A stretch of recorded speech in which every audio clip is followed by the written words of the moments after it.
السلام علیکم۔ آج ہم 4 کلاس کی اردو کی کتاب نرگس کا سبق نمبر 12 پڑھیں گے، جس کا نام ہے برسات۔ اس کے الفاظ معنی اور تشریح پڑھیں گے ہم۔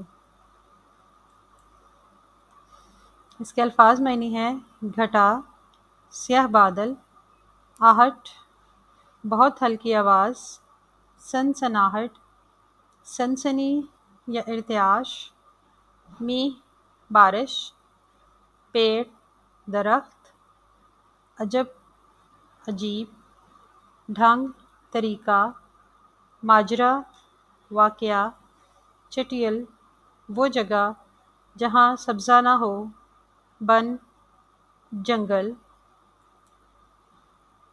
شعر نمبر 1 ہے، وہ دیکھو اٹھی کالی کالی گھٹا، چاروں طرف چھانے والی گھٹا۔ تشریح: یہ شعر اسماعیل میرٹھی کی لکھی گئی نظم برسات سے لیا گیا ہے، جو چہارم جماعت کی اردو کی کتاب نرگس میں موجود ہے۔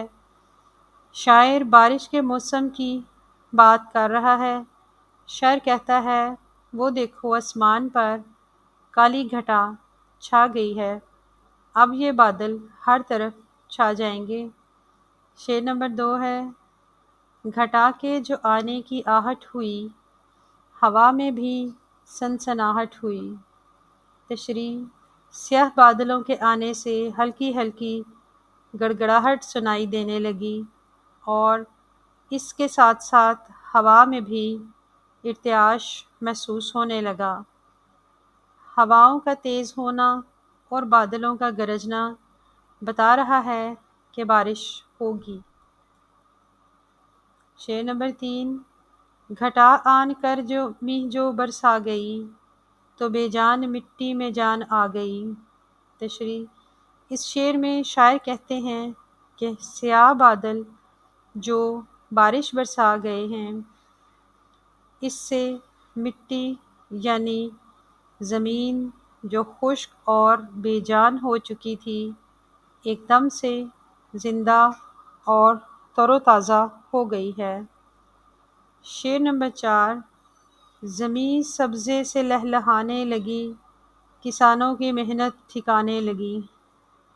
تشریح: شاعر کہتا ہے، بارش سے تمام سبزہ اور فصلیں جو پانی کی کمی کا شکار تھیں، اب پھر سے ہری بھری ہو گئی ہیں اور کسانوں کی محنت کامیاب ہو گئی ہے۔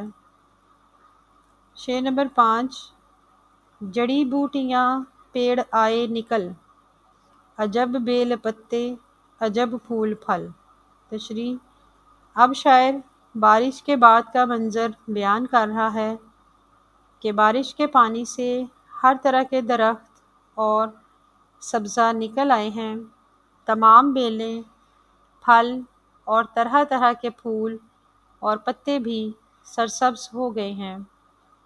شعر نمبر 6 ہے، ہر ایک پیڑ کا نیا ڈھنگ ہے، ہر ایک پھول کا ایک نیا رنگ ہے۔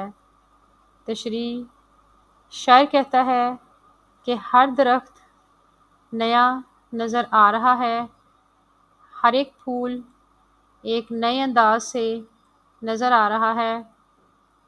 ایسا لگ رہا ہے کہ جیسے ہر چیز بارش میں نہا کر نئی ہو گئی ہے۔ شعر نمبر 7، یہ 2 دن میں کیا ماجرا ہو گیا، کہ جنگل کا جنگل ہرا ہو گیا۔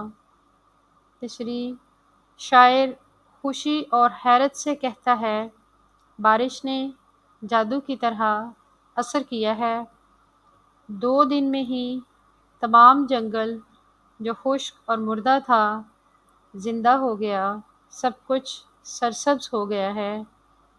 شعر نمبر 8، جہاں کل تھا میدان چٹیل پڑا، وہاں آج ہے گھاس کا بن پڑا۔ تشریح: بارش سے پہلے کل تک جو ویران اور اجڑا ہوا میدان تھا، وہاں اب اتنی گھاس اگ آئی ہے کہ جنگل ہی بنا پڑا ہے۔ شعر نمبر 9، ہزاروں پھدکنے لگے جانور، نکل آئے گویا کہ مٹی کے پر۔ تشریح: بارش کے بعد موسم خوشگوار ہو گیا ہے، بہت سے جانور خوشی سے پھدک رہے ہیں۔ چھوٹے چھوٹے حشرات اس قدر زیادہ اڑ رہے ہیں کہ ایسا لگ رہا ہے جیسے مٹی کے پر اگ آئے ہیں۔ ہماری اس ویڈیو کو ضرور لائک کیجیے گا، شیئر اور سبسکرائب کریں۔ انشاءاللہ آپ کو آئندہ بھی ایسی ویڈیوز ملتی رہیں گی۔ اللہ حافظ۔